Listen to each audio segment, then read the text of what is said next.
While people were marveling at the snow in June, I was packing up my rented apartment to head back to my hometown in the south. Nobody knew this would mark the beginning of the apocalypse. That summer never came. Instead, the entire planet plunged into a deep freeze. The only reason I knew I'd been reborn to end my past life. Natural disasters erupted worldwide. The worst was when that island nation, you know the one, got swallowed by a tsunami. Their prime minister fled with the elite to seek shelter under their big brother across the ocean. But even that superpower was getting hammered by volcanic eruptions, hurricanes, and earthquakes. Our country, whether by luck or divine favor, fared better. Just some coastal cities were battered by super typhoons. Then, the extreme cold hit. Temperatures dropped to 80 or 90 degrees Fahrenheit, and countless people froze to death, including me. I woke up reborn over a month before the freeze. The disasters from my past life were already unfolding. That island nation was starting to sink. I rushed to mail my last package, packed a small bag, sent my boyfriend a breakup text, and headed to the train station. On the way, I grabbed instant noodles, some sausages, and my favorite boba tea. Taking one last look at the city. My hometown was a secluded hollow in the Pine Ridge Mountains, where my grandparents had eloped decades ago. They'd stumbled upon an abandoned cabin and settled there. In my past life, I'd died in my freezing apartment up north. So this time, I was betting on the south being slightly warmer. Plus, there was the hidden bunker. I'd waited too long. High-speed train tickets were sold out. But I lucked into a sleeper berth on a slow train. Passengers chattered excitedly about the June snow, rare even up north, while I stood alone by the window, watching the scenery blur past. By morning, I was home. I hadn't been back since my family passed. The gate was rusted. The yard was littered with dead leaves, and the garden was overgrown. Dust and cobwebs choked the house. I'd expected this. So I'd rented a place in town and shipped my stuff there first. My grandparents had no ties here. And with the town's changes, everything felt unfamiliar. For 3 days, I scoped out supermarkets, wholesale markets, and hardware stores. I even drove to the nearest city for bulk supplies. Luckily, my family's land was halfway between the town and the city. Back in college, I'd impulsively gotten a commercial driver's license during a discount promo. Now, I could rent a truck and haul everything myself. I avoided online shopping. If blizzards paralyzed transport, deliveries would freeze, literally. Instead, I made spreadsheets of local inventory. On the 4th day, I returned to the house, a 2-story cabin with a basement hiding the bunker. Years ago, during renovations, my dad had accidentally triggered a mechanism, revealing a tunnel to an abandoned military base. 81,000 SQFT rooms, 2 with fireplaces. Grandpa had converted one into a 3-bedroom suite, merging it with another. If things go bad, Head said, this'll keep us safe. It stayed cool in summer, warm in winter. Perfect. The ventilation still worked. Power had once relied on diesel generators. Then the solar panels Dad had installed. But in my past life, endless snow-crippled solar would need diesel and firewood. Then I opened the innermost room, stacked floor-to-ceiling with both. Grandpa and Dad had prepped for doomsday without telling me. I had about 60,000 saved. My plan: reinforce the house, rebuild the fence, replace doors, windows, furnish the bunker, and stockpile supplies. That night, Jack called, demanding to know why I'd broken up again and moved out. Do you even love me? I asked. Silence. We'd dated since college. I'd stayed in Chicago for him, brushing off his forgetfulness, his gaming addiction, his indifference when I was sick, until I saw his white moonlight, the woman I resembled, when we played games. Head mercilessly flicked my forehead for losing but tapped her gently, when he threw her son a birthday party and scolded me for not understanding single moms. I knew. When he abandoned our gaming squad to rush her sick kid through a storm. I knew. When he took our last food to her and left me to freeze to death. I knew. The next morning, I hired a construction crew. The foreman checked the house and fence, promising to finish in a week. He offered interior work, but I declined. No need to reveal I'd be living underground. They hauled away broken furniture. So I rounded their 5 kVito 5.5K. While they worked, I foraged wild mushrooms, drying them on the roof. Next, I rented a truck and hit the furniture store. A bookshelf for offline entertainment, a foldable electric recliner, 2 utility carts, and, after agonizing, a 4K king leather bed. The clerk threw in freebies: storage bins, quilts, a fridge, won in a raffle. I drove the truck to a hidden mountain cave, then hiked home to open the bunker's entrance from inside. Pressing specific bricks made the wall rise, revealing the cave. I backed the truck in, paranoid about being followed. The narrow passage made unloading hell, especially the bed and fridge, until I found an old forklift. After assembling everything, I hit the butcher. 300 pigs, 150 cows, 100 sheep, 100 each of chicken stucks, cheese, vacuum sealed and ready in 10 days. Then I ordered custom-cut ice blocks from a struggling plant. The weird weather had killed demand. That night, I gorged at a buffet, waddling home to check my calendar. 20 days until the freeze, with butterfly effects possible. I gave myself a 10-day 16. 100 pounds of rice grains, 100 boxes each of instant food, salt, sugar, soy sauce, 10 boxes of other spices, 100 pounds each of dried veggies, fungi. Bookstore raid, filled an entire wall, deep cleaned the bunker, designating rooms for storage, farming, and an ice cellar, melting ice backup water. Bought 30 immersion heaters to thaw frozen pipes. Grow lights, seeds, soil, winter gear, limited ugly options, hand warmers, and 2 cross-stitch kits, 10 feet long. Future MES problem. Adopted 2 wolf dog pups, Adam Eve, for protection company. Plus rabbits and chickens for meat eggs. The temperature was already dropping. Time to hustle. Day 7. The temperature dropped to 50 F today, and a lot of people got sick from the sudden cold, myself included. Probably because I've been pushing myself too hard lately. Realized I had to stock up on meds. So after taking a fever reducer and a quick nap, I drove around town, hitting every pharmacy I could find, grabbed cold medicine, fever reducers, anti-inflammatories, cough syrup, frostbite cream, and some muscle relief patches. My shoulders have been killing me from all the heavy lifting lately. Also picked up vitamins and calcium supplements since fresh produce might be hard to come by soon. Plenty of others had the same idea. So it took some time to fill my car. Only managed it because I told the shops it was for a donation to a rural village. Day 8. Still sick and exhausted from yesterday's errands, so I took the day off to recover. Day 9.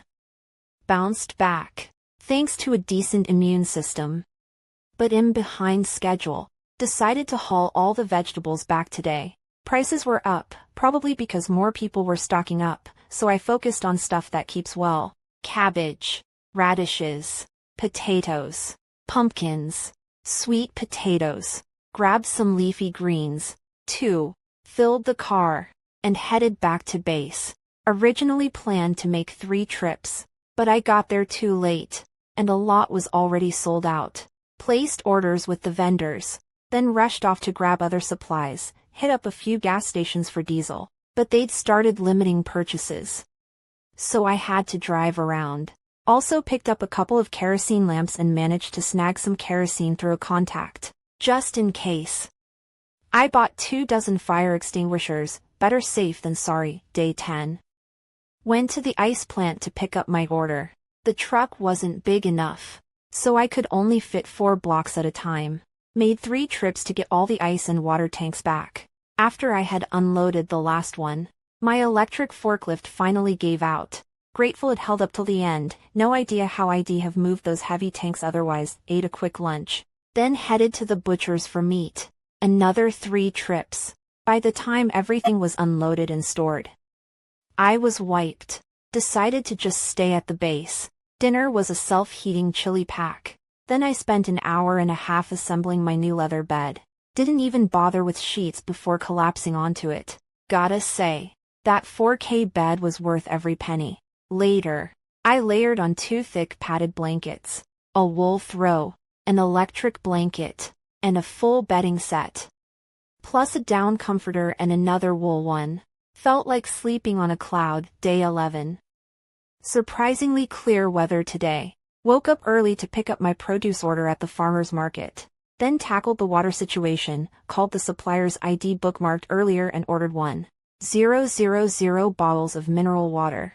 Also hit a supermarket and grabbed 10 cases each of my favorite drinks. Next, I cleared out my rental place. Didn't need to pack much, most of my shipped boxes were still sealed. Just gathered my essentials, loaded up Adam and Eve, my dogs, and headed back. The two of them were thrilled with the new space, racing through the tunnels like it was an adventure. Left them to explore while I treated myself to a proper meal at a restaurant. Then brought back some skewers for later. Day 12. After settling the dogs, I drove into the city and hit a bulk supermarket. Had the manager fill my list.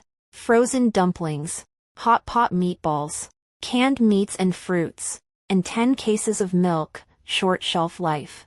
So I also stocked up on powdered milk, whole, high calcium, iron fortified. Chocolate was a no-brainer for quick energy, so I grabbed a variety. Also loaded up on instant noodles, sausages, pickled eggs, chips, beef jerky, boneless chicken feet, all the essentials. Picked up 10 cases of baijiu, too. Not that I'm a heavy drinker, but a shot warms you up fast, for leisure. I bought coffee beans and filters. A good book in a hot cup sounded perfect. Also grabbed 10 large boxes of candles. Lighting's a big issue underground. Added a few lamps and 10 cases of energy-efficient bulbs to match. Paused at the camping stoves. I already had cooking covered, but I still bought 5 stoves and 2 cases of gas canisters. Then I spotted a rechargeable spin bike on promo. Perfect timing. Bought 1 plus 10 backup batteries. Last stop, electronics store. Picked up 2 laptops, 2 iPads, 100 power banks, and dozens of preloaded USB drives with movies, shows, and music. On impulse, I grabbed 2 beginner-friendly drones. Day 13. Weather's turned below 41°F now, with a biting northwest wind. Hospitals are overcrowded. Pharmacies are running low, and highways are clogged with snow. Felt guilty about hoarding meds, so I sorted out 10 cases each of fever reducers, cold medicine, anti-inflammatories, and cough syrup. Then dropped them at the town hospital. Next, I tracked down the owner of my favorite bubble tea shop and bought the recipes and ingredients for my usual orders. Can live without a lot. Bubble tea isn't one of them. Checked my funds. About 12K left. Converted most to gold bars. Then treated myself to a nice meal. Spotted vacuum-sealed crawfish. Cleared out the owner's stock, and headed back to base. Satisfied. Took me 3 extra days to finish prepping, but the real cold hasn't hit yet. After breakfast, I inventoried everything. With careful rationing, I've got enough for 2 to 3 years, plus rabbits, chickens, and homegrown veggies. Checked the greenhouse. Seedlings are sprouting. While listening to news reports, snowstorms up north, cities shutting down, fatalities from cold and illness. I started pickling cowpeas, cabbage, and radishes. Good shelf life. Great with meals. The worst is yet to come. Northern areas are already at 40°F, and it's going to get colder after pickling. I took a chainsaw and cart to the woods, chopped down a smaller tree, cut it into logs, and hauled them back. Didn't realize how cold it was outside until I was out there. Light snowflakes. Wind cutting through. As long as it's safe, they'll keep gathering firewood. Moved the rabbits and chickens to an adjacent room. The smell was getting bad. And set up the greenhouse there, too. The stove's running non-stop. No idea how long this freeze will last. 2 days later, the deep freeze hit. Global temps plummeted. Our area hit 76°F. The north at 112°F. Governments urging everyone to stay home. Adam and Eve and I played fetch in the tunnels to stay active. Without the stove, Even indoors would be 4F. After a few rounds, I started a beef bone stew for dinner. I added cabbage, noodles, and meatballs later. Lunch was instant noodles with greens and a fried egg. The dogs went nuts smelling the meat, too young for table scraps. So I shooed them off with a light tap. Then Jack called. Weak voice. Alice. You. Alive. Am good. Sorry. I failed you. Alice. So cold. Talk to me. Didn't know what to say. Knew he was fading. Remember. Our first date. Red dress. You were different from her. Just couldn't let go. Then silence. Keys gone. No idea why he called. Don't care if he meant it. Too little. Too late. Still. It stung. The dogs sensed it, came over. Paws on my feet. Just staying close. The only sound was the crackling fire. To shake it off. I kept busy. Biking. Playing with the dogs. Tending the garden. Chopping wood. Dried leafy greens for longer storage. After lunch, I bundled up. Slapped on heating pads. Took a shot of baijiu, burned down but warmed me fast. And shoveled a path to check the vents. The snow was knee-deep. Took an hour for what would normally be a short walk. The vents were mysteriously clear. Hurried back inside, even prepared. The cold was brutal, warmed up by the fire. Dogs licked snow off me, freezing but persistent. Pushed them away so they wouldn't catch a chill. Power went out, lines were down from snow, and no repairs were in sight. Switched to solar. 1 high-watt bulb in the living room. Rest off. The stove and heater kept it just above freezing, tipsy from the baijiu. I napped with a heating pad. Dried my wet gear. Crawled under electric blankets. And passed out. A month later. No improvement outside. Barely any snow. Just relentless wind. Comms are down. Tried sending a drone. Too windy. Nearly froze myself. Solar power struggling from lack of sun. Using stored energy sparingly. Candles and stove light most of the time. Lamps for reading. Heaters at night. Animals and greenhouses are power hungry. Rabbits handle cold fine. But chickens aren't. I lost one to frostbite. Tossed it. Didn't risk eating. Added extra bedding and heaters. Greenhouse veggies are holding up under grow lights, avoiding the diesel generator. Calculated max usage. 1.5 batteries per day. So 10 last about 6 days. The spin bike charges a battery in 10 hours. Riding 45 minutes twice a day means a full charge every 7 days. Solar helps stretch it, most days. Am under blankets cross-stitching. Regret picking 1,000 miles of rivers and mountains. So many similar shades of green and blue keep tripping me up. Great for killing time. Though, lost track of time today until the dogs barked for food. Dinner was instant noodles. Back to stitching after biking. Should have started with smaller pieces. Lives quiet. Cold but safe. Snowed in. With no outside contact. Underground. Without clocks. ID never know day from night. But it's peaceful, raising animals. Growing food. No distractions. 3 months in. Wells frozen. Using stored water and melting snow. Rabbits are breeding like crazy, now a staple for me and the dogs. Adam eats anything, even my leftovers. But Eve's picky, she needs beef mixed in, hunkered down. No end in sight. Just surviving, now and then. I still gear up completely to step outside for fresh air. Even when the wind cuts like a knife and there's not a trace of sunlight. I need to walk around out there. Maybe even shout into the void. Who knows when this cold snap will end? Is the whole planet sliding into another ice age? 2 years pass like this, then, finally, a turning point. Temperatures began creeping up. Living underground. I didn't notice at first. Aside from my routine trips to clear the path to the ventilation shaft, I rarely went outside. The snowbanks on either side were taller than a person by then. Impossible to fully clear. Every time. I had to shovel snow into mobile water tanks for later use. Honestly, unless necessary, I couldn't be bothered to go up. Today marked over 2 months since my last check. As usual. I headed upstairs and found a thin layer of ice inside the house. Meltwater from outside had seeped in under the door. Steadying myself, I inched toward the window. The door and frames were frozen shut by refrozen slush. But I could see the snow had melted and iced over again. I was so thrilled I jumped for joy, then immediately ate shit, landing flat on my back. Thankfully, my layers cushioned the fall. I couldn't stop grinning. Back in the bunker, I grabbed my 2 dogs' paws and danced around. They stared at me like I'd lost it. Reluctantly shuffling along while dodging my clumsy steps. After a while, both were panting and retreated to their bed. Adam shielded his wife, Eve, as if I might do something crazy. Guiltily, I decided to treat them to braised pork bones, their favorite over beef bones. Good thing I'd stockpiled plenty. Temperatures kept rising. Meltwater seeped into the basement, though the bunker stayed dry.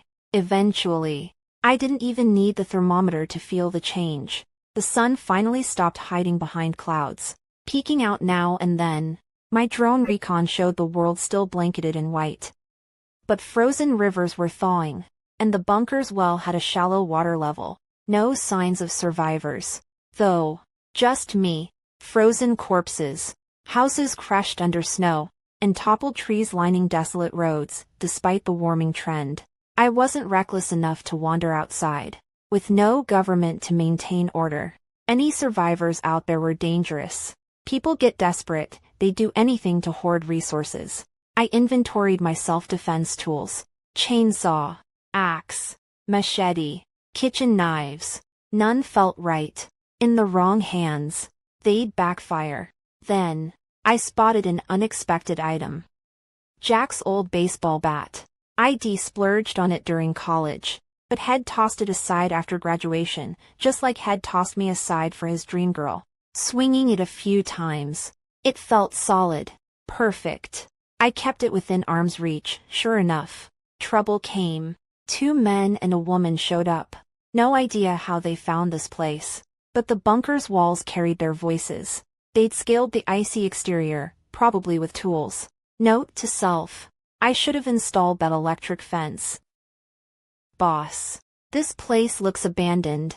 Dusty windows, drawn curtains, untended garden, one guy said. Try the door. The woman suggested. Metal scraped as they attempted to pry it open.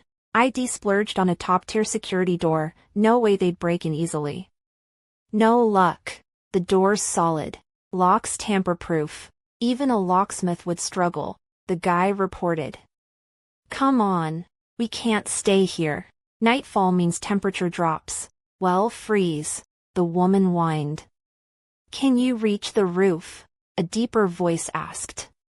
Rope's too short. Pitch the tent here. The walls block some wind. The problem is no dry wood for the fire. Stay alert tonight. No deep sleep. At least it's not as cold as before. Woman's name. You take the inner spot. It'll block the wind. Guy's name. Scout for firewood. They settled in. No further action.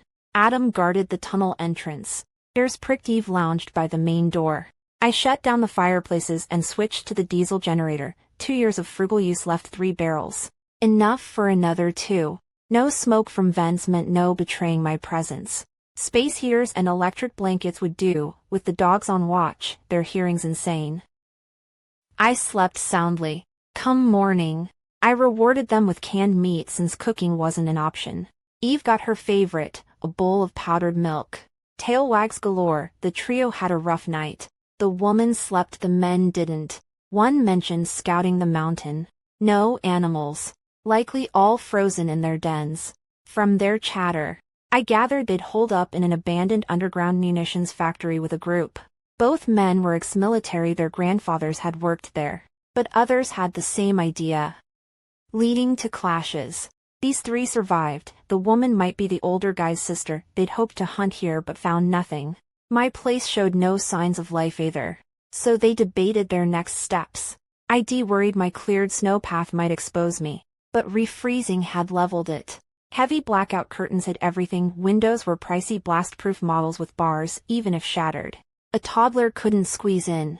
I couldn't gauge the trio's intentions. But playing saint in an apocalypse gets you killed. After surviving 2 years, I wasn't taking chances, ex-military or not. Anyone who outlasted a bloodbath wasn't harmless. Good people, maybe, but am not gambling. I'm cowardly, I won't die twice. They left by morning. No entry meant no reason to stay. A night in the yard was their limit. Their plan: scout the mountain, then head to city as relief station if nothing turned up, then panic hit. What if they found the cave entrance? My heart raced. The dogs nuzzled me, calming me slightly. I sent Adam to monitor the tunnel while I moved supplies to 2 fortified rooms. Their doors were bank vault level. The well was in the adjacent livestock room. So water wasn't an issue. Power. They wouldn't sabotage the generator, they'd need it. 2. My worry. Thawing meat. Should have bought more freezers. I cooked braised pork for the dogs. Keeping them happy was strategic. Especially for tank like Adam. Smart. Alert. Protective. Eve stuck close to him. The best decision ever. Adopting them, that night. Mid-coffee. Eve tugged my pants leg. The trio had found the cave. Bat in hand. I listened through the wall. Deep breaths. We'd spent ages finding that mechanism, they wouldn't crack it fast. Let's leave tomorrow. This mountain's dead. Even this cave's drafty, worse than the yard. The woman complained. Boss. Let's hit city as relief station. Radio said they're helping survivors. Relief station. ID forgotten to check the radio. Idiot. Pack up. Well, rest in the car and leave at dawn. We're out of food. You gave our last cans to that widow and kid. Now we've got nothing. Name. We're soldiers. We help civilians. Everyone's struggling, we stick together. Hope they made it to City A. A ploy to lower my guard. The dogs stayed frozen, staring at the wall. Let's scavenge in town. This mountain's a bust. Name. Lead with the light. Woman's name. Stay close. Adam eventually nodded. They'd left. Maybe they meant no harm, but better safe than sorry. I tuned into the radio. Government announcements urged survivors to head to relief stations, including City A. Meteorologists predicted sustained warming soon, with military aid to follow. After 2 years. Finally, good news. 3 months later. The sun stayed out. Nature rebounded. People emerged, embracing strangers. Some looters caused trouble, but most banded together. The government tallied survivors, offering transport to relief stations or supplies for those staying put. Me. I stayed in the mountains with the dogs. Back above ground, we roamed freely, soaking up the sun, even foraging mushrooms. The earth was healing. Normal life felt possible again.